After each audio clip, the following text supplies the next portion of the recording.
Hello,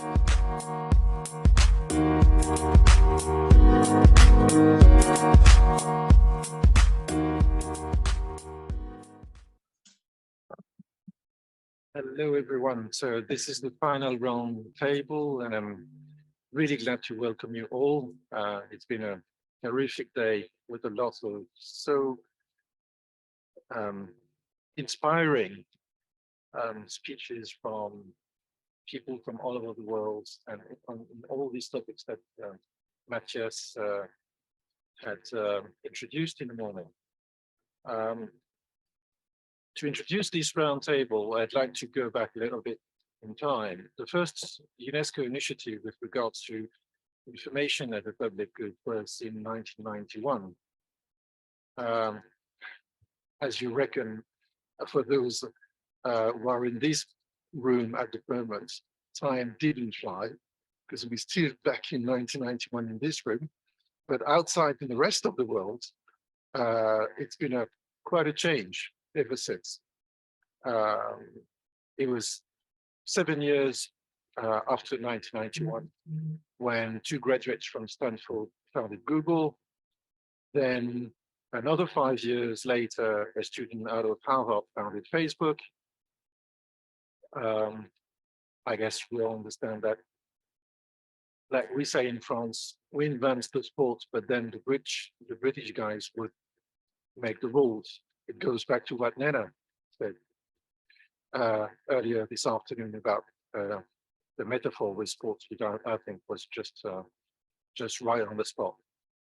So in this last round table, what we would like to make sure we do is to offer the UNESCO guidance, the best rules and implementation mechanisms that it would work and last for a very long time. I'm Christophe Gauthier. I work with Radical Exchange. We are a global community. We commit to inspire radical social change. I'll be co-moderating this roundtable with Malik. He's based in Buenos Aires, so we'll be connecting from online. We're pleased to welcome first the presence of Jess Field from Harvard and Nate Persily from Stanford, the very same universities that nurtured Google and Facebook I mentioned earlier, as well as countless others. They will both help us understand what's at stake with digital platforms, linking online activity and human rights or regulation and democracy. And they will help us understand as well what's coming next and how to tackle it. How should I put it? The future is happening much sooner than we'd expected. This is what our third panelist, Stephanie Bourg, would say. She's from Switzerland Deepler Foundation, and she'll be talking through the new content generation capabilities and disinformation capabilities. Then what should we do? We've been discussing about a lot of things since the beginning of that session and the beginning of that conference and symposium. But prior to this, the Radical Exchange team has been running a speculative design experiment. And you can see on the slide that is shared on the Zoom link, as well as behind ourselves on the panel, that we got 6 actionable takeaways out of these interviews. And you've got the QR code to do your own self-interview. The first takeaways that I will mention are classified platform data. We call for leverage of existing taxonomy and standardization processes, especially the processes that passes the proof of time, because they've been with us for enough time to be able to balance the difference of cultures and aspects that are very difficult often, as Nena was mentioning. It takes an awful long time for regulation to complete. And it's very difficult to find organizations, should they say, governments, companies, or social society to stand long enough for these regulations to be rolled out. The second takeaway these most multi-scale and multi-stakeholder councils for the digital platforms, we believe they should be granted special rights with defined regulatory sandbox, depending on their credentials. And the third takeaway is about reality. We believe that it should include a steer of reality. We had two different roundtables today talking about that, and they were very inspiring about concrete examples on how to do this. And we had to, what was already explained, the fact that they should include some kind of training by experts that would teach human rights to algorithms, especially human rights depending on their variations in each geography or culture. So these are the sort of takeaways that could be responding to the call for major regulation upgrade that seems to suddenly bring a consensus between all players at the same time, which is fairly unusual. The fact is that governments fear direct threat to political stability, that private sector feels some competition bias. So now they listen more about trying to fast forward regulation processes, which is a very interesting time. And it comes with a bucket of surprises. The first one is that as the first ruling with generative AI, you know, the famous ChatGPT argument, one of the first country to exercise this ruling is China. The same China that adopted privacy regulations comparable to GDPR. And so we will have Asha Allen, you see next to me, from the Center for Democracy and Technology in Brussels, that will discuss about accessing digital platform data and the usefulness of this data. Also, we want to talk about the co-regulation, which is written within the UNESCO framework. It means that we try to avoid misuse and abuse at the same time as we try to involve censorship. From that aspect, the framework suggests a multi-stakeholder approach, and we will have Bob Fay joining us from online from Canada. He's the managing director of the Center for International Governance and Innovation. All these speakers were supposed to be joined with by Malavika Jayaram, and she's from the Digital Asia Hub. Unfortunately, she had flight problem in the schedule. So I just would like to add a few words on her behalf, saying that she would have liked to talk about how do we involve local communities in these regulations and multi-stakeholder approaches. She advocates for the fact that sometimes, even though these communities are rather tiny in terms of population, the activists helping communities through online platforms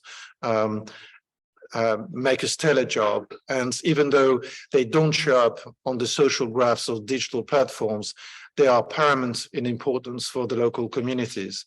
So it means that we need to have some kind of local norms being examined by local community, especially when they conflict with the global standards that we try to roll out from one leading country or leading platform to another part of the world. But let's the speaker take the floor. So Jess, would you speak first? Absolutely, Christophe, thank you. Happy to be here and happy to be speaking with such a wonderful group of panelists in person and online. My name is Jessica Field. I am at the Berkman Klein Center at Harvard. And when taking up the quite broad prompt that Christophe offered me, what's coming next and how to tackle it? It's a real million-dollar question. I was reflecting on the new draft of the guidelines that UNESCO has circulated, and I think there are some fundamentally really important elements of that draft that could change the landscape. And I would point to the opposition to hostage laws and upload filters, as well as support for broad media literacy investments from both states and companies.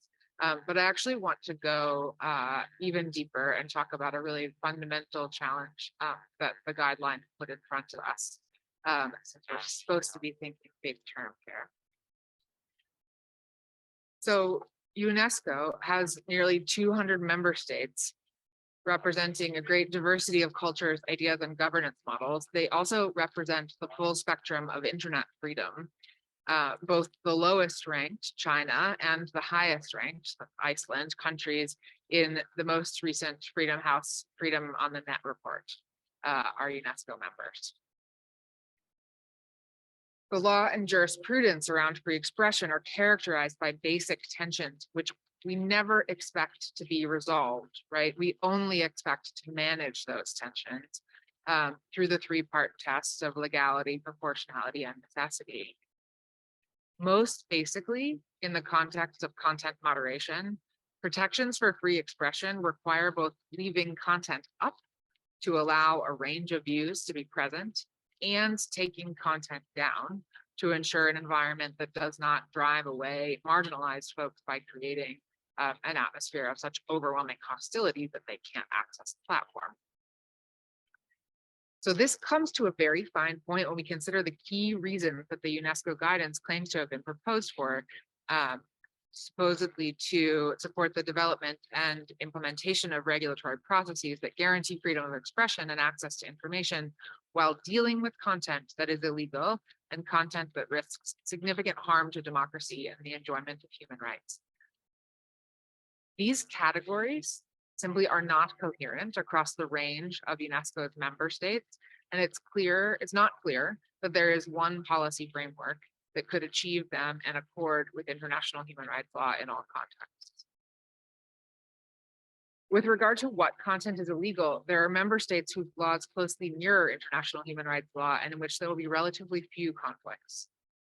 What the state would ask to have taken down is more or less parallel to categories of content that international human rights law would permit to be restricted. However, in more authoritarian states, the coherence between national law and international human rights law is extremely limited, and the imposition of an international human rights law-based framework to produce the result of limiting domestically illegal content may well distort that framework beyond recognition. The current guidance doesn't give us any insight into the application of a proposed schema in contexts where the state itself is the preeminent actor in the repression of free expression. It is not enough to simply note that the application of the ICCPR is a required part of the enabling environment. The guidance document does not impact the ICCPR's enforceability in these states and is highly unlikely to make changes on the ground. In the absence of clear procedural requirements along the lines of those introduced in draft 2.0 concerning the independence of regulatory bodies following World Bank precedent, but even more robust, we have real cause to worry that the practical function of the guidelines could be to whitewash internet censorship laws in jurisdictions already trending toward digital authoritarianism. To choose just one example from many available, in UNESCO member Vietnam, internet content advocating for human rights and democracy is actively censored. In other words, content that promotes democracy and the enjoyment of human rights is itself illegal. The guidelines don't speak to how we would apply them in such a context. This is worrisome because the same processes for review of corporate policy and decision-making, including transparency initiatives that can allow countries with relatively free information environments to promote free expression, can be used in less free environments to tighten an authoritarian hold. There is a real risk that the UNESCO guidance could be corrupted in this way. There is also a significant risk because while we can characterize very easily, right, China on one end of a spectrum and Iceland on the other, the vast majority of countries exist in a kind of messy middle, right, where they may have some democratic elements, also use some tactics of digital authoritarianism, and there's a real question as to whether they are going to trend toward a freer model of internet governance or a more closed model. And the guidelines right now don't make any effort to influence countries in the right direction, right? So we need to really think about how these guidelines, one set of guidelines, for a very broad range of circumstances, whether they would serve the purpose of pushing all of those countries in the right direction, or whether they might indeed backfire in the worst of cases. So before I conclude, am I good on time? Do I have a couple more minutes? Okay. I also want to just dig deep into oh, perfect. Okay, great. To transparency initiatives. So the Berkman Klein Center has for 20 years hosted a project called Lumen, the Lumen database, which was started in 2002 as the Chilling Effects Clearinghouse. The goal of the Lumen database was to shed light on the global climate of online expression, censorship, and rights enforcement. It collects an enormous amount of information on a voluntary basis from platforms, including many Google products, Meta, and others, and allows researchers, including members of the general public, to perform large-scale queries of metadata to identify trends about content takedowns across time, geography, and different online service providers. At the same time, Lumen also allows users to see details of individual takedown requests, up to and including the full text of many such requests, depending on their level of access. The combination of broad metadata queries and granular detail yields actionable insights on key policy topics. So, for example, at the broadest level, when you do major metadata queries, you can see that in recent years, and basically on a linear basis, we've seen that each individual takedown request will list an increasing number of sites to be taken down or pieces of content to be removed, up to some requests that are listing thousands of pieces, a single request for thousands of takedowns. And so that's a really interesting trend, right? In the earliest years of Lumen, most takedown requests were for one request, one piece of content. Now we sometimes have one request, thousands of pieces of content. And so that's what you can only do that with the metadata. On the other hand, if you're dug into the granular data, I think of one piece of research that Lumen facilitated by Professor Eugene Volokh a few years ago, where he discovered that an astounding number of the legal orders that OSPs had received and cataloged in Lumen after they had completed content takedowns on the basis of those seeming court orders were fraudulent. They were fully forged. I think it was up to 15% of the sample that Eugene Volokh looked at. And that's only possible because the database allows researchers to see primary data, right? Not just those high level things. So I point to the Lumen database because after 20 years of experience running this database, what we can say is that all transparency initiatives are not created equal. What makes this, I agree with you. Thank you for the amen.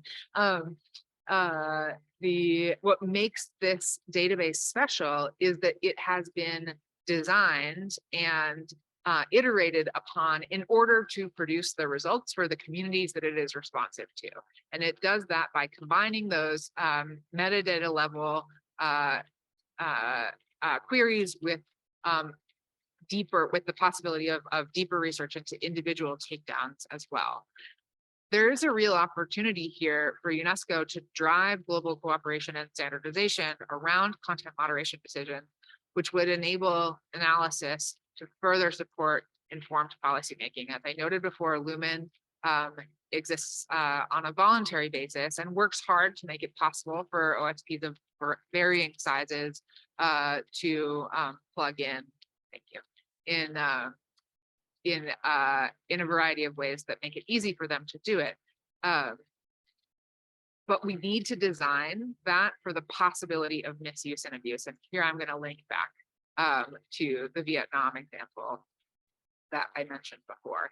It is very possible that even data which might not be sensitive outside of the context where a state is part of the threat model will be sensitive in the context in which states are looking to persecute, for example, opposition members of opposition parties. And what Lumen has done in this instance is actually build in layers of access, some of which are so secure that we have not yet taken advantage of them, but they are built into the architecture so that when extremely sensitive information comes up, we have a place to put it without having to go back to our technologists to recode that. It would take some very creative thinking to establish a data governance plan that would facilitate research and informed policymaking while not arming authoritarian states with more resources to target and suppress speech. But I think that this is thinking that, while not perhaps over the next few months, certainly over the next few years, UNESCO would be poised to do, and a challenge I encourage us all to take up within this work stream. I'll conclude there.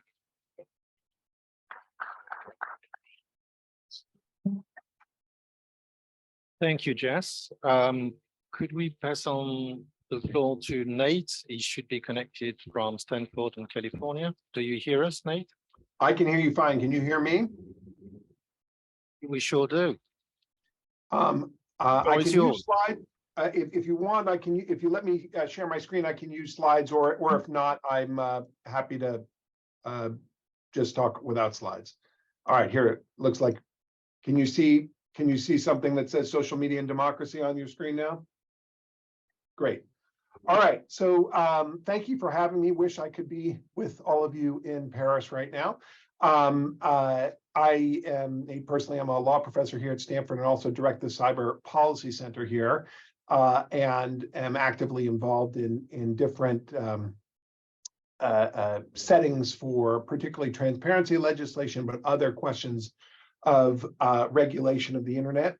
I want to just focus my remarks here today to talk about the challenges that digital communication technologies pose for democracy, and then to talk about the different regulatory trade-offs that exist, because I think that at the high level at which UNESCO and others are talking about these problems, it's very hard to disagree with these values of protecting human rights, of promoting competition, protecting privacy, et cetera. But I want to just talk a little bit about how these values are in tension. But first, let me just talk about the unique challenges that the internet as a technology poses to democracy.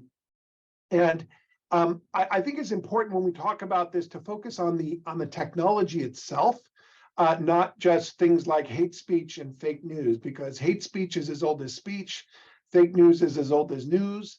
The question is, what is it about the new technologies themselves which has an effect on democracy? And so the first sort of family of characteristics are what I call velocity, virality, and volume, the speed at which information travels, the fact that it's done through viral peer-to-peer transfer, and the sheer amount of information that we have in our cell phones. So very quickly, why are these democracy endangering or democracy stressors? The speed at which information travels means that lies that occur, for example, in the run-up to an election will be more difficult to confront. You've heard the phrase, a lie will make its way halfway around the world before the truth can put its boots on. And so to the degree that in the unmoderated or at least less moderated internet environment, that it is much more difficult to counteract lies in a timely fashion, that has democracy-inducing effects, democracy-stressing effects. And that's related to the second point, which is that virality is the coin of the political communication realm when it comes to new communication technologies. So those kinds of strategies, candidacies, and language that are more likely to go viral are the ones that are privileged in this new communication environment. And as we as social scientists know, that's speech and candidacies and strategies that appeal to emotion, for the most part outrage, but also sometimes emotions of love. That's one of the reasons you have all those cat videos in your news feed. But because we've replaced the legacy media intermediaries with virality as the key sort of determinant as to what goes popular, that means that we do not have any consensus sort of enforcer for what is true, what is not harmful, any sort of moderation at that level. Second is anonymity. When I teach my First Amendment class here in the United States, I talk about the rights of anonymous speakers. Anonymous speech is actually protected under the Constitution here. But it is the anonymity that is privileged on the internet, which gives us the problems of unaccountable speech like hate speech, as well as what we'll call the bot problem, the fact that it's becoming increasingly difficult to distinguish between humans and machines. That, with the advent of generative AI, ChatGPT and the like, is going to be even more difficult. Third point I want to, and if you believe that democracy is in part about deliberation, the ability of people to sort of be accountable for their speech in a communal environment, that the more that the internet protects and shields anonymous speakers, the more difficult it is to have that kind of deliberation. The third point is about echo chambers and filter bubbles, a phenomenon that's familiar to many of you. I will say one thing here, which is I think that most people misunderstand the social science now on echo chambers and filter bubbles. The kind of canard that motivated, I think, this critique is that most people live in information cocoons, that they don't see other people, sort of news that is contrary to their point of view. Actually, I think that is not true for most people. For most people, their online information consumption is very similar to their offline information consumption. In many ways, what you see online may be more politically diverse than what you see offline. And that's because you have weak ties, people, for example, that you went to school with on Facebook, who are often going to be more politically diverse than the people, say, in your neighborhood or that are in your social group going up. Fourth and fifth, I just want to talk about sovereignty and monopoly. That the World Wide Web, one of its great virtues is that it is worldwide after all, but that is one of the problems in terms of sort of thinking about the sovereignty of a nation's ability to run its elections, as well as its ability to control the information environment. That, of course, has two sort of sides to it. One is, you take the paradigmatic case of Russian involvement in the US election in 2016, whereas many countries have had the experience and have influenced other countries' elections. Now, in the internet age, it's much easier for the kind of prototypical 500-pound guy in his mother's basement in St. Petersburg to have that same effect worldwide. But there's a flip side to this, and whenever I'm in Europe, I'm reminded of this, which is that you have American companies like Google and Facebook, who are monopolies, unlike almost any, they have control over the information environment that's really sort of unrivaled since, I'd say, the pre-Reformation Catholic Church. But these companies, because of their international position, are now able to determine the rules for online expression around the world. And so the story I tell here is when Nick Clegg, the vice president or president of public policy at Facebook, went to Europe in the 2017 elections to announce what would be the rules for political advertising for the European parliamentary elections, right? I mean, just sort of that we've become so accustomed to that, but digest it for a second, that an official from an American company was going to Europe in order to dictate what the rules for political advertising would be. And so these are what I describe as the democracy endangering characteristics. Let me just talk a little bit about the structural reforms, some of which are in the UNESCO document, some of which are not. And so I'll just rattle these off, but then go to what I think is the key point here, which is that there are trade-offs between these, and that when you speak at a high level about some of these values, whether it's the need for content moderation to address things like polarization, disinformation, or other online harms, or if you talk about greater competition in interoperability or data portability, that is in tension with things like privacy, where we would be very concerned, as Jessica was talking about before, about sort of the sometimes trade-offs between greater transparency and privacy and anti-surveillance measures. And so it's quite important for us not to just speak at high levels of generalities, but to think about how these different values are traded off against each other. Other kinds of macro structural reforms, I'll say on the I've been most active on the transparency side, having written the first draft of something called the Platform Accountability and Transparency Act here in the United States. Also sort of an avid consumer of what's happening under the DSA with respect to researcher access in Europe. And I think that one of the reasons I push on transparency is I consider this sort of a meta reform, that the more that we could move toward down the vector of transparency, it'll allow us to be sort of better educated and to develop better reforms throughout the, in other contexts as well. I think I've just seen that, yeah, I've got just a few minutes left. Let me just say, sort of one of the other ways that we think about these trade-offs. In Silicon Valley, it's often, I can't remember who said it, but they often say that you can have products, you can have them done fast, cheap, or correctly. And that you can get 2 out of the 3 of these, right? You can get something done fast and cheap, but it won't be done well, won't be done correctly. You can get something done fast and correct, but it won't be cheap to do it. When it comes to regulating online platforms, there are many more equities than these 3 that are familiar.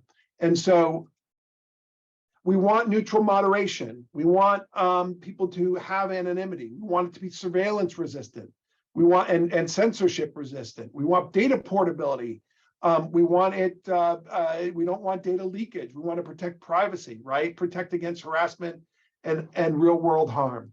But the more you think of these particular these kinds of values, you realize that there are trade-offs between them, and that it is all well and good to talk about, say, protecting human rights, but it doesn't help you when you're trying to think of, for example, whether Donald Trump should be deplatformed from Facebook or Twitter or the like. Let me just conclude by saying why I think things are going to get worse with new technologies. That just to speak about 3 in particular, the metaverse, blockchain, and generative AI. To the extent that we think disinformation is a problem now, it's sort of hard, or a problem to get at now, as we think about, what does it mean to regulate disinformation in the metaverse, literally a world that is a lie and which is constructed, let alone the fact that most of the kind of content moderation that would have to happen in the metaverse would have to happen in real time, as opposed to, like what we do on Facebook, where it persists. The second is, as we look to blockchain technologies and other distributed social networks and decentralized social networks, it becomes extremely difficult to regulate any of these online harms when there is no centralized authority. And then finally, just reiterating what I said about generative AI before, the first thing to note is that while there's plenty of disinformation on the internet right now, it is at least requires, for the most part, people to type in and create this kind of disinformation. But what happens when you can essentially have a large language model that will be able to produce disinformation at no cost? Similarly, as I was saying before, to the extent that democracy requires that we whoops, I think now you can see my family there. To the extent that democracy requires some kind of way of distinguishing between humans and machines, the world of generative AI sort of blows that apart, because we're going to have even greater difficulty in trying to identify the people that we're trying to persuade and talk to. Thank you. That was wonderful. Thank you, Nate.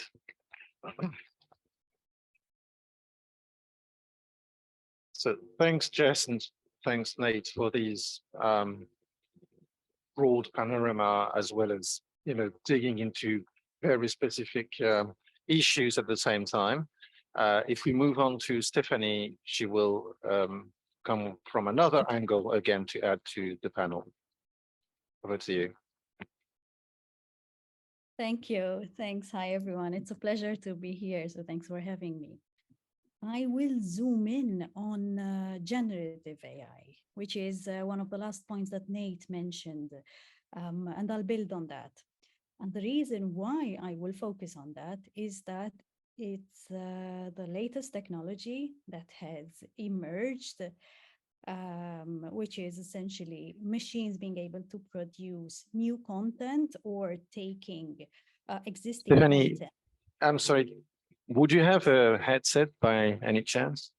No, but I can try and shout a bit more. If you speak a bit louder, please, because Sure, it's of very course. difficult for the audience here in the room to listen to you. We can't, you know, Not a problem. we've lifted the I'll volume as high as we could already. 1 second, excuse me. Sorry about that. No, the headset doesn't work. Not a problem. So can you hear me better, a bit better now? Apparently people here say it's better. You can't see them, but this is what they say. Okay, very good.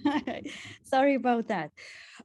So as I was saying, I'll focus on generative AI because it's the latest technology, and I'll build a little bit on what Nate said towards the end. It's so my focus on this technology, it's because of the disruption that it is creating, and the fact that it will deeply affect society in the months and the years to come.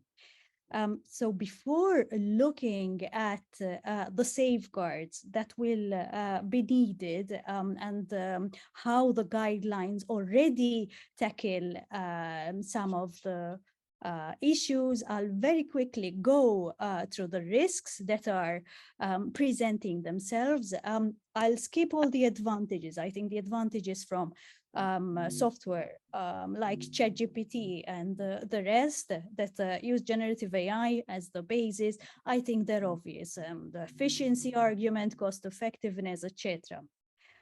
But the risks, some of the risks are being compounded by this new technology.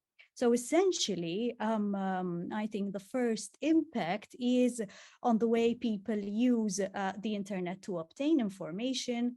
And the risk, first risk is that there is the tendency already to trust the output blindly. We need to understand that generative AI is trained on data, so it's limited to the data that it's been trained on, and it carries biases.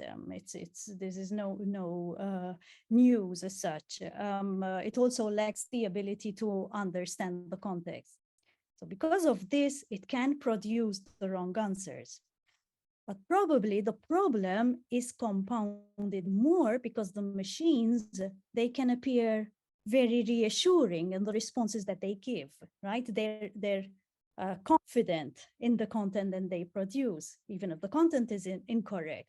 So one of the problems is that people tend to trust them more because of the authority in which they convey the answers of the content that we're asking them to produce. Another risk is, it's not new, but again, it's exacerbated, is linked to our ability to evaluate the content. So we see it already with the content that we're reading out there, but this risk will increase simply because it will be so easy to produce new content with the help of generative AI that content with inbuilt biases, content that carry incorrect information, etc., will spread more rapidly in greater volumes. And as Nate was saying, it's at no cost. So there is a big likelihood of seeing AI-generated content out there much more than we're seeing now. So in a few months' time, we already have a lot of AI, generative AI software at our disposals. Some of them are literally free of charge, so people can experiment with them. So the content that we're going to see generated by AI will definitely increase. And with that, the risk of spreading further the content that is either incorrect or biased, etc. There, obviously, there will be an impact on a lot of sectors, but perhaps one of the sector which will be impacted, let's say in quite a deep way, will be the education system. Generative AI software is already showing that it can produce essays, and it does well in exams. We've seen reports about software sitting exams, which are for well, medical exam tests, and doing extremely well. So obviously, the chances is that students will be attracted quite a bit to take shortcuts and to use this, let's say, easy way of creating essays, producing essays, submitting them, etc. So that's a third risk. There are others, the impact on the competition, on markets, legal aspects, copyright, etc. And obviously, the impact on the impact of AI in general, exacerbated by software such as this, which will cause some jobs to be redundant pretty much faster than what we have seen so far. So looking at these risks, there are safeguards that can be taken, and the new UNESCO guidelines, they cover them generally. But what I will do is I will take what I consider as 5 fundamental things that need to be really emphasized based on the impact that they can have on these risks, and as a sort of mitigating factor for these risks. The first one is regulation and good practices. So as a baseline, I think Christoph mentioned this in the beginning. You mentioned for instance, the deepfake law in China. It obliges basically companies to clearly, and not just companies, it's anyone creating content, to clearly indicate that the content has been created by generative AI. And this is the same for chatbots. I think it's essential for people to know when they are reading content that has been generated by AI. The second safeguard is to support software-based solutions that are already mitigating the risks. For instance, software that identifies content that is being generated by AI. This already exists. The third safeguard would be to improve digital literacy. Again, something that is already needed because of what has been, what we have seen, spread of misinformation, etc. But it will be more and more needed in the coming months and years. Fourth safeguard is to keep multilingualism in mind, because the software, it's mostly available in English, but it will soon be available in different languages, used in different communities. So the solutions that are being developed need to be available in other languages too. And the fifth, I think it's more of a discussion that we need to be having, and that is trying to identify areas where AI cannot replicate, at least not so far. So going back to aspects of human ingenuity, so encouraging the younger generation to be more critical in their thinking, etc. So these are more or less mentioned in the guidelines, but to me, they represent 5 areas which I think deserve special emphasis. And I'll give the floor back to you. Many thanks, Mary, Stephanie. Then if I pass on the speech to Asha. Thank you very much, and good afternoon, everyone. I hope you're okay. If you haven't had a stretch yet, please do. We've been sitting in the room for a while.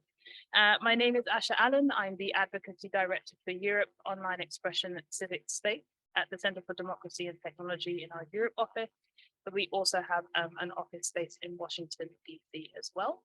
I coordinate all of our work on free expression, content moderation, but with a specialization with online gender-based violence and civic space. So today I will be discussing data access, the potential hurdles with data access, particularly for independent researchers, and our recommendations on how to address those potential challenges. We believe if addressed effectively, will not only help us to be better prepared for the regulatory questions of the future, but in a position to form a better evidence base for what is developed, like the UNESCO guidelines at present. First and foremost, it's essential to highlight that independent researcher access to data is at the very forefront of improving transparency and increased accountability as one of a set of concrete due diligence obligations that should work together and coherently. Which is why strengthening this provision whilst working on the Digital Services Act was being developed, was a key priority, not only for my organization, but many other organizations who were advocating on the file. Now at CDT, we benefit from having a dedicated research team who inform our technical expertise. And of course, such research provides legitimacy to the evidence-based policymaking and advocacy that we do. So it's quite important for us. So, of course, objectively, it's crucial for increased transparency and due diligence, as I've mentioned. But to cover a very, sorry? Just that this research team is also with data scientists, so it's got also some technical knowledge. So we have an internet architecture team and we have a research team. I'm very jealous of our Washington DC office. They have a lot of amazing colleagues who are just absolutely brilliant and at the forefront of our field. I think you might know some of my colleagues as well. And so, yes, extremely well informed. So we benefit from their expertise. But to cover an extensive subject area as succinctly as possible, which is quite hard to do, there are some challenges when it comes to data access that I think once addressed head on can actually be part of creating solid foundations for the future. I do not think they're unsurmountable or impossible, but of course we should address those.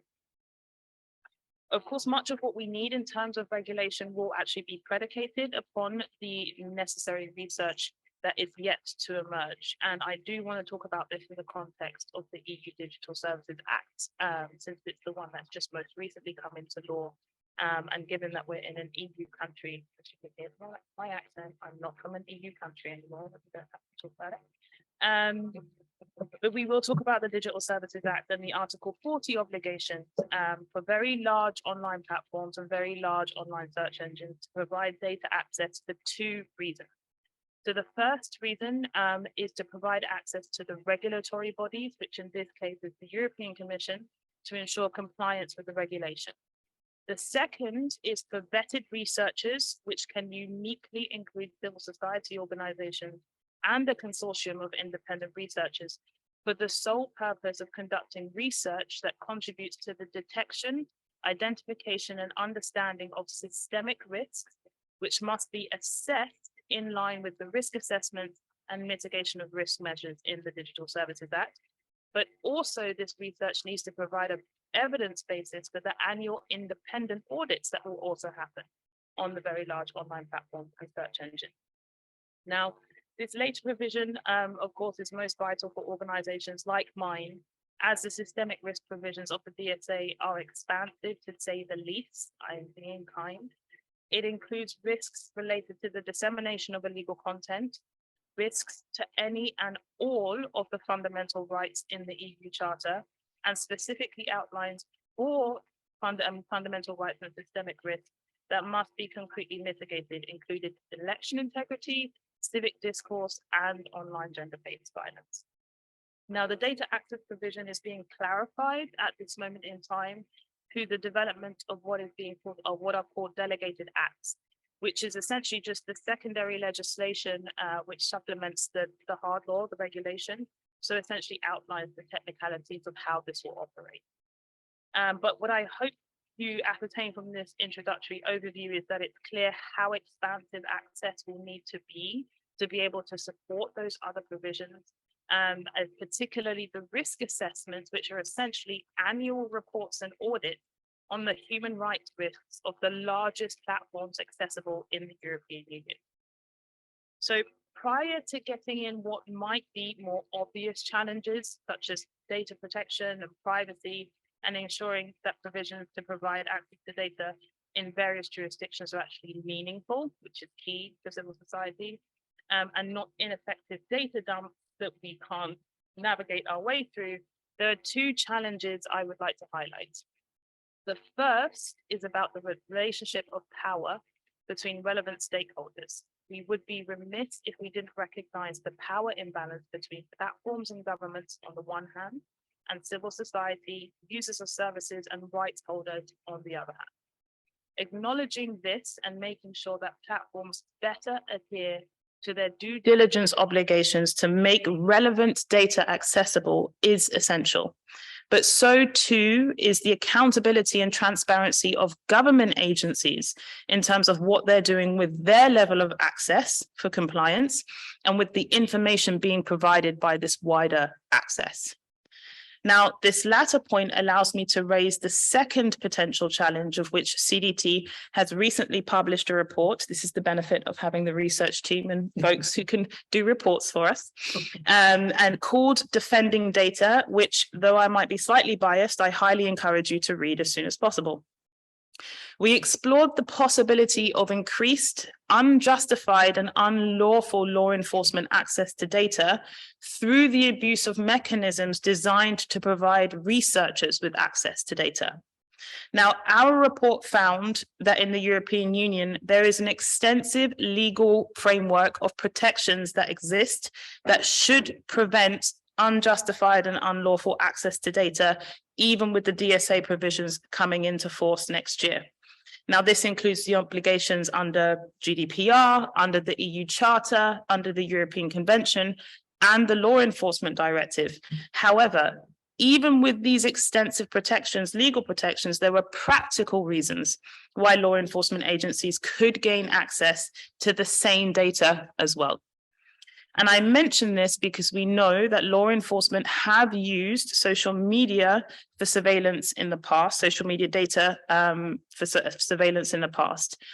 And we felt that this issue needed to be very specifically investigated, but we do have an extensive array of research on data access from the last 14 months.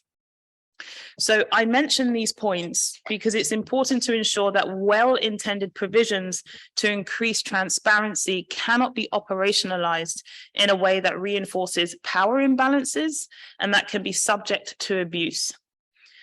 The types of abuses that historically marginalized communities find themselves disproportionately subject to, such as increased surveillance. So I wanted to take an opportunity to highlight the potentially not so obvious before covering some of the more evident challenges and recommendations on how to overcome those hurdles so that we're looking to something in the next generation that builds on those particular research foundations. So the first is making the most of an independent advisory body who can assist in oversight when it comes to data access for independent researchers. Now, in the case of the Digital Services Act, the text expressly mentions an independent advisory mechanism, and this has not been qualified yet as to what this means.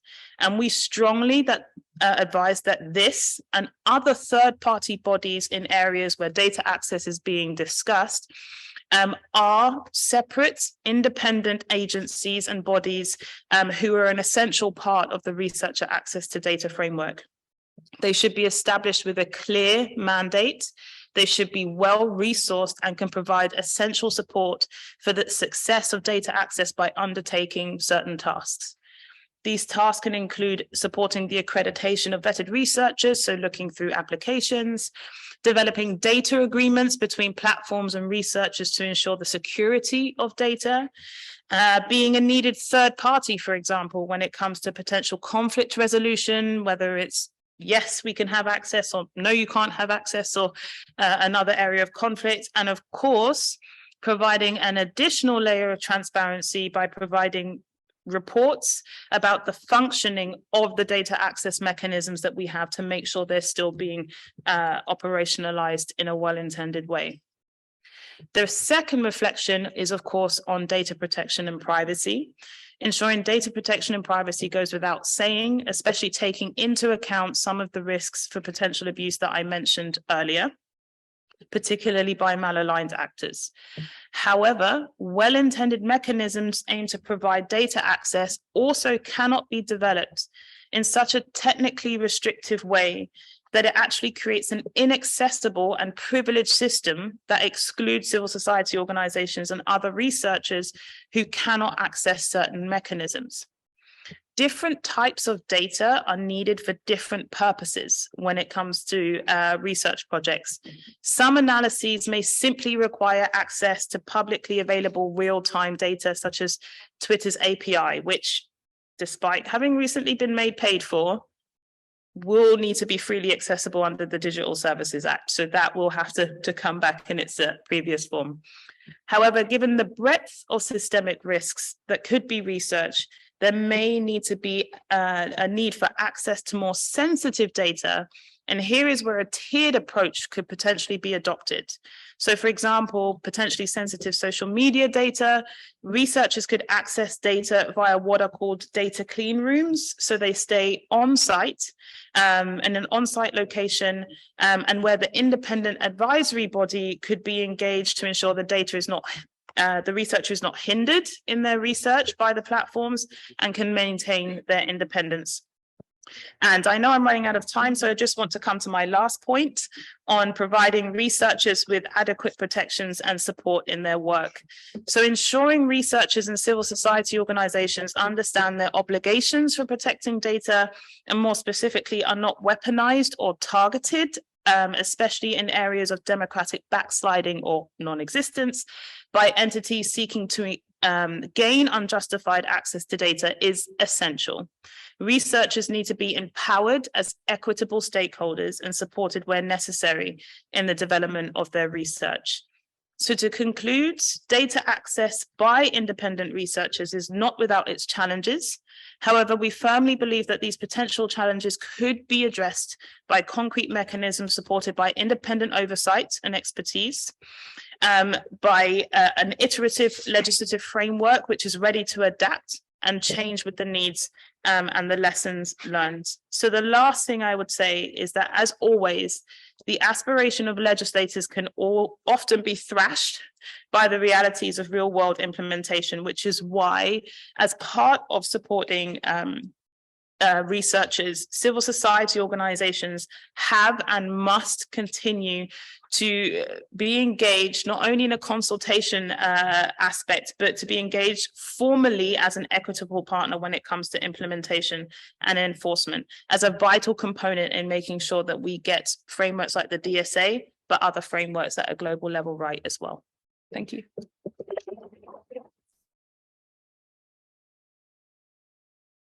Wonderful. Thank you very much, Edgar. Very informative about how we try to balance the different elements access to with independent bodies, and also understands the thresholds of investment and research teams that think tanks, activists, and civil society need to have on board in a way that they would be legitimate for their action. I'd like to invite Bob Fay from Canada to speak to us. Bob, if you can hear us. Over to you. Yeah, okay, thank you, Christophe. Merci bien. It's, as Christophe said, my name is Bob Fay. I work for a research institute in Canada called the Center for International Governance Innovation. And we focus on, among many things, governance around digital technologies. So I'm very pleased to be here today. I've already learned a lot from this panel, and I'm hoping to complement what they said, although I think there could be a little bit of overlap. So I have three main messages that I'd like to put forward. First, I think the background document, the guidance for regulating digital platforms, prepared by UNESCO, I think it's very well done.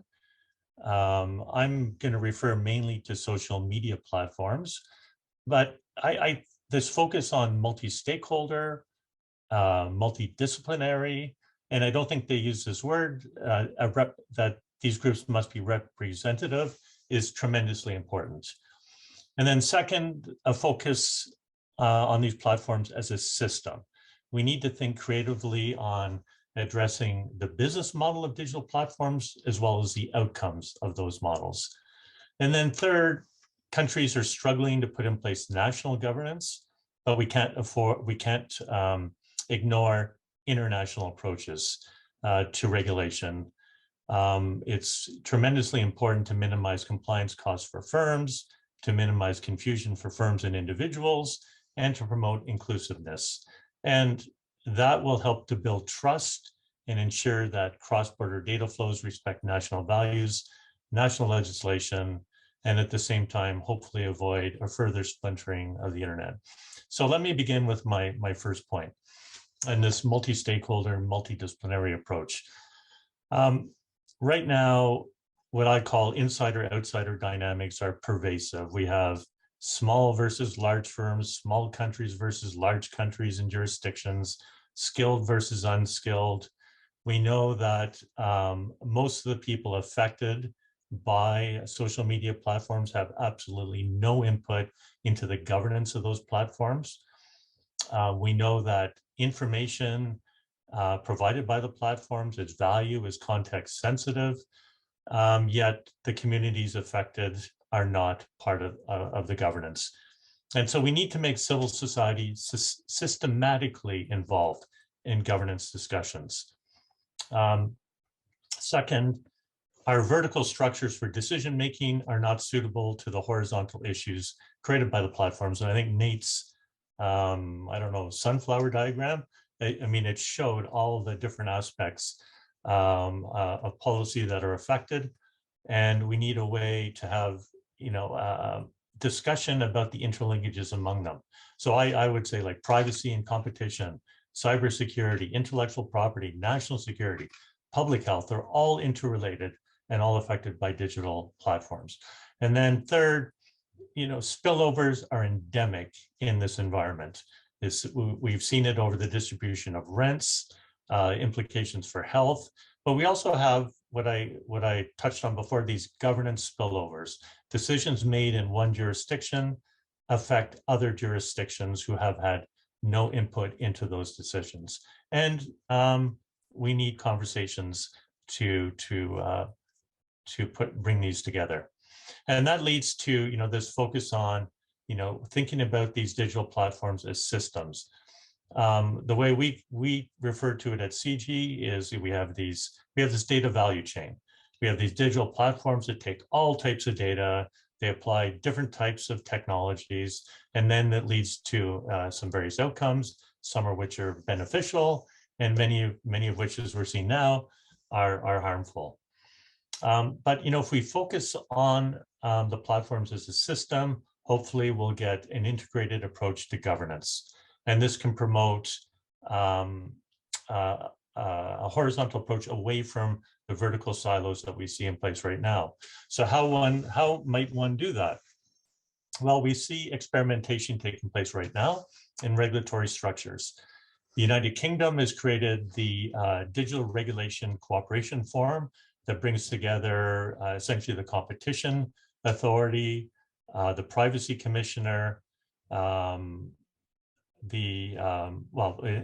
their terms, the CMA, the ICO, Ofcom, and they also bring in the Financial Conduct Authority, so the financial regulator as well. In Australia, they have something called the Digital Platform Regulators Forum, that does something very similar, but also brings in their e-safety commissioner. And I think what we need is, in fact, something that combines both those approaches. But we can also experiment. And so in the financial sector, something called regulatory sandboxes have become quite common, especially after the great financial crisis. And what they do is they bring together regulators and service providers and stakeholders into an environment where they can experiment with new technologies, and they can be experimented on current regulations or variations in those regulations over a period of time to see what works best. Now, as part of this, we also need to integrate standard setting, and I think it's pretty well recognized. Technical standards are essential, yet they're the basis of a lot of the technology that we have in place. But standards can be placed around bias and fairness and data governance and data access, interoperability, and things like that. But they can also be used to embed normative values. And that is that the technologies are going to be used in ways that reflect the values over which we would like them to be used. Now, finally, let me turn to international governance. Digital technologies, data flows behind them, they're international in scope. We have concerted efforts being placed to develop national policies or policies for jurisdictions. We've heard about the DMA and the DSA, but they have spillovers. And the lack of global coordination and cooperation can reinforce digital divides. It can reinforce vested firm, country, and regional interests, and it can lead to substantial harms at the same time. So what we need to do is have an international forum that brings together policymakers and regulators to have the discussions that explicitly address these issues. Now at CG, we propose something what we've called a digital stability board, which is essentially modeled after the Financial Stability Board, which was an organization created by the G20 in the heart of the great financial crisis to promote reform of the international financial regulation and supervision, following the clear lapses in governance, what I will call light touch regulation that we also see in the around digital platforms, and that contributed to the great financial crisis. So what this forum does is it provides a framework on how to deliver regulatory reform that brings together countries with very different values and very different interests. So some of the key features of this Financial Stability Board is it's not treaty-based. You can do this without a treaty in place. And you can do it against very powerful competing interests, which I think are pretty evident in the financial sector. And it can be done, and what's important at the heart of the FSB are these transparent multi-stakeholder participatory international forums that include policymakers and regulators, standard setting bodies, and civil society. So in a similar fashion, that's what a digital stability board would do. And it would allow for national variation to reflect different values and cultures while avoiding a race to the bottom in governance. Now, creating this governance will require the experimentation and iteration that I just described, and would need to embed lots of stakeholders. Another one, and I think Christophe Devois already presented today. So he's chair of the board of the Forum on Information and Democracy. And to be clear, I'm on the board of that organization. But what it has done is released a set of recommendations in various working group reports on how to govern the information space. Now, one of the interesting things about the forum is it's politically backed by something called the International Partnership for Information and Democracy. And so the combination of having the political backing along with substantive working group reports that provide recommendations could be a forum to actually help to develop these global rules. I think I'm out of time, so let me conclude by saying that essentially, to use the analogy of what we saw in the great financial crisis, what we want to avoid is a situation where we're privatizing the gains that come from digital technologies and socializing the losses. And the losses are not just monetary in nature. They pertain to the negative impacts on fundamental human rights, democracy, and public safety. So I'll end there and open it up for questions. Thank you. Thank you, Bob. Can you hear me well? I'll take over the mic for a little bit, and then I'll open up for the debate and the Q&A.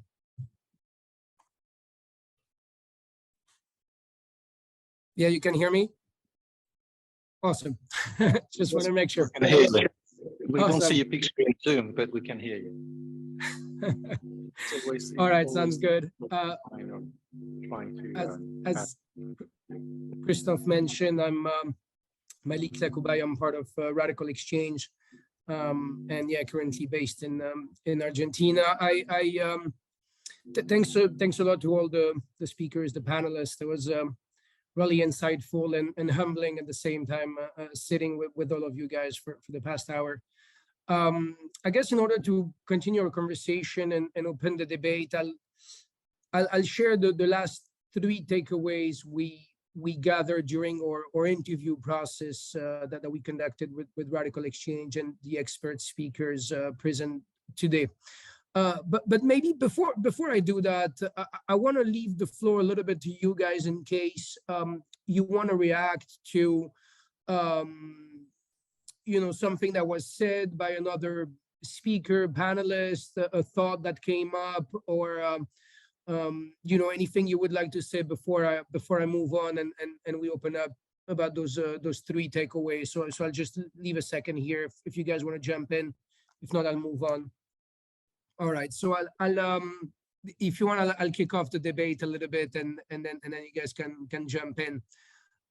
So as Christophe mentioned, the objective of the interviews conducted was really to test those UNESCO guidelines, right? The goal of our specific panel here is really to understand what are the best ways to implement such a potential new framework.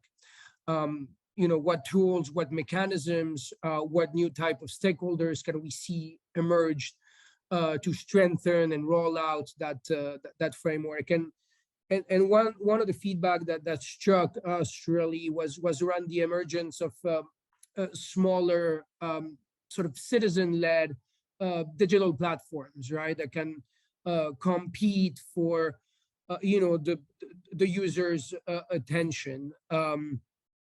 So how do we facilitate the access of those platforms, and what type of durable impact they can have on this balance of power we're trying to reestablish? And I'll just leave you with an example that stayed with me during one of those interviews. What mentioned a new platform based in India, in Bangalore, that was formed by tuk-tuk drivers to compete with Uber because they felt that not only themselves but as well as the riders did not get the best sort of value proposition really, and wanted to do better and improve the system. And so I'll open up to you guys, but what does it take to really see those platforms emerge, these citizen-led initiatives? What does it mean in terms of portability, interoperability as well, that you guys talked about a little bit?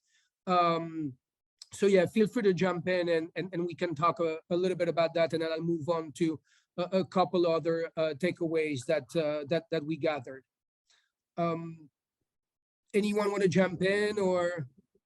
I can jump in on that question if you want. Thank you, Nate. Yeah, so please. Look, if there isn't a business model, a platform is not going to develop, right? And it is all well and good for us to say, look, if only Facebook or Twitter or Google were governed by public interest principles and worldwide democratic input, well, then our problems would be solved. I actually don't think our problems would be solved for reasons I'll say in a second, but that unless you've got some kind of business model that will sustain these, I think it's extremely difficult to leverage. That's one of the reasons why an Uber competitor, like you're saying, that might be actually a little bit different, because when we're talking about, say, social media or search or something like that, that the network effects are so all-encompassing that you really can't you can't do it sort of for free on your own. But let me also say that even if we were to go in that direction, we need to think about what problem that kind of move is going to solve.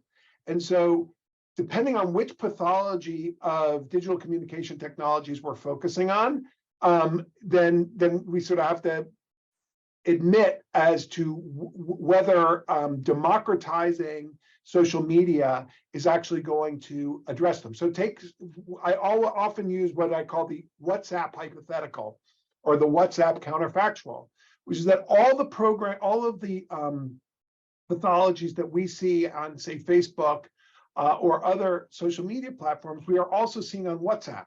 And WhatsApp is a platform that doesn't have advertising and doesn't have an algorithm. And so you could say, like, oh, well, WhatsApp, yes, it's part of the Facebook empire, and in a just world that it would be extracted from it. But again, which problem are we focusing on? If you're talking about the problem of disinformation, let alone in more distributed environments based on blockchain or other technologies, right? These concerns about online harms, threat to democracy, disinformation are as pervasive, if not more so, in those environments. And so I think that it's great to have more competition just as a general matter, but it's going to be very difficult. I should say there are hundreds of social media platforms out there. Okay, literally almost, most of them none of us have heard of. To get big enough in order to address, to serve the population in the ways that you're talking about, and to be a genuine competitor to the big market movers right now is a very difficult task, unless you have something like government involvement, government regulation. I mean, you look at, for example, places where, like China, where Facebook and Google are not used because of substitutes that are, if not officially supported by the state, explicitly encouraged. So I think that it's extremely difficult to develop this kind of public interest social media platform in the abstract. Thank you, Nate. Anyone else want to react to that? I think, Jessica, you did mention you were talking about interoperability and portability of data as well. Would these type of solutions, once possibly implemented, could foster the emergence of these sort of like citizen-led initiatives and platforms? Yeah, thank you for the question, Malik. I know we're low on time, so I'll try to be brief. But as you were talking about the Uber alternative app, I was reflecting. I grew up in a very rural community in the United States, where there's a very niche app. I guess it's social media networking organization. Really, it's all done over email. It's called Front Porch Forum. And I was reflecting on that and on the fact that it's not always in the interest of particular individual services of this type to grow, right? So Front Porch Forum operates very much on a local basis. Each instance of it is for a single town, and it allows people to communicate at the right volume and on the subjects and with the governance that they want for them. And so I do think we will need, to the extent that the guidelines like this would be ameliorative as opposed to introducing new issues, we will have to account for an enormous amount of variety in size, activity, and objectives, and ensure that we don't have a kind of first comer effect where only the larger platforms that can afford significant teams for compliance are able to persist in a world in which these increased transparency obligations exist. So I'll call back to the Lumen example that I had shared before. So Lumen's the possibility to contribute to the Lumen database for the platforms that choose to participate in it ranges from the ability to sort of send in tailored like one-off things by email directly to a Lumen staffer, all the way up to like a plug and play API where it all happens fully automatically. And platforms that participate come in at the level of their choice with the mechanism that makes most sense to them. And I think, looking to the local communities, looking to folks who are operating these types of services as the experts in their own needs and capacities is probably the right answer, though not an insignificant amount of work. If I Great, may, thank you, Jessica. to, Sorry, please go ahead. sorry, if I may, I just wanted to come in Yes, on yes, please, Aisha, go ahead. a very valid point that Nate made there, which is the question around what are the problems we are trying to address. I think increased equitable, safer, more community-led initiatives should certainly be nurtured. In particular spaces, this is actually necessary for communities to be able to come together safely, where they may be experiencing, potential harms. But we have to be honest that the prevalence of continued discrimination in our offline contexts need to be taken into consideration here too. So we have numerous countries who are in the process of democratic backsliding right now, in places of purveyors of democracy, right? And we sit here in an EU country, and the last 10 years consistently, the gender equality index had stayed still, and last year it went backwards. So we're looking into a broader context that we need to take into consideration. So I always kind of caution against an approach that doesn't take those systemic societal issues into account. I think nurturing new initiatives that are beneficial for communities is incredibly helpful, but we need to be so much more holistic in terms of the approaches that we want to take. And I think it actually goes to the bigger question of this panel: where do we want to see ourselves in 10 years? We want to see frameworks founded on the upholding of international human rights frameworks, where we're very clearly addressing some of these systemic issues, rather than just trying to develop tools in a reactionary kind of way. Great. Malik, you had the last question. That's right. And then we will. Yeah, I did have a question.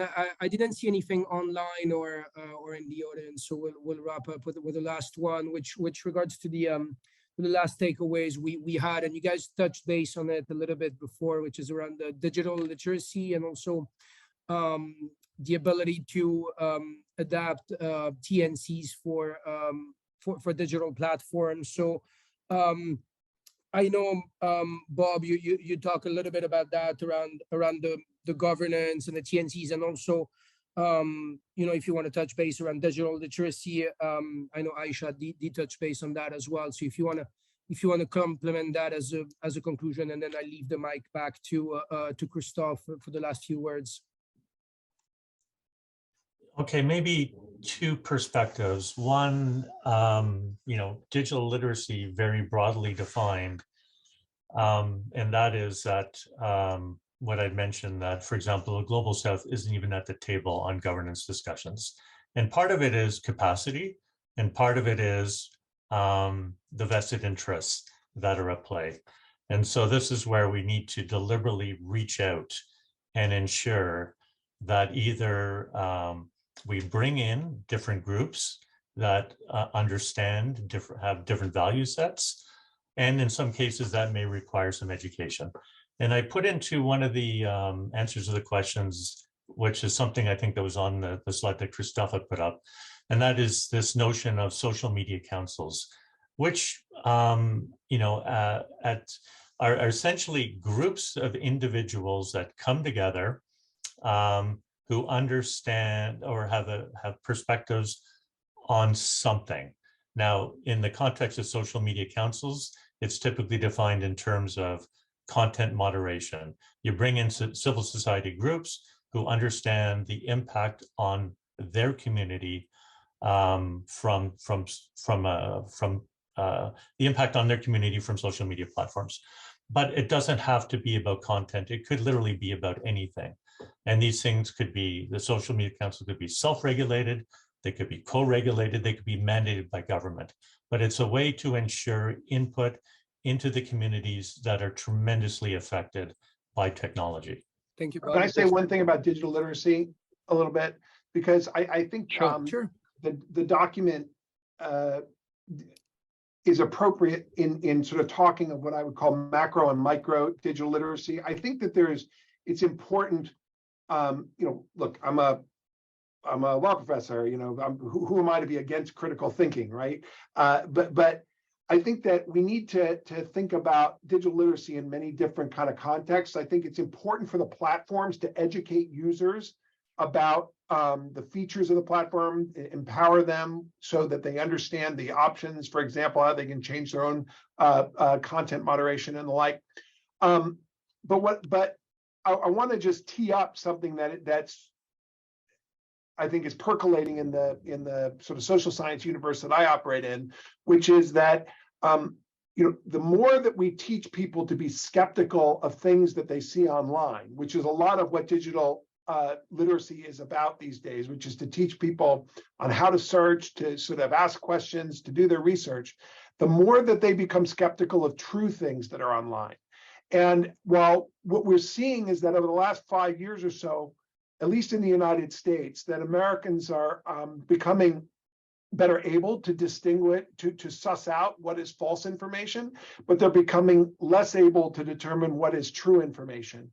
And while we need to, of course, digital literacy is always, I think, something that we should teach and people should be aware of it, that there are downsides that we need to sort of think about how much skepticism we are sort of reinforcing in the way we teach people to be skeptical online.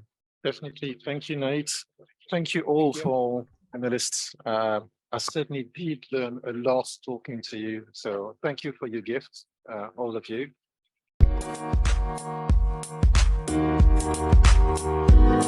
Thank you.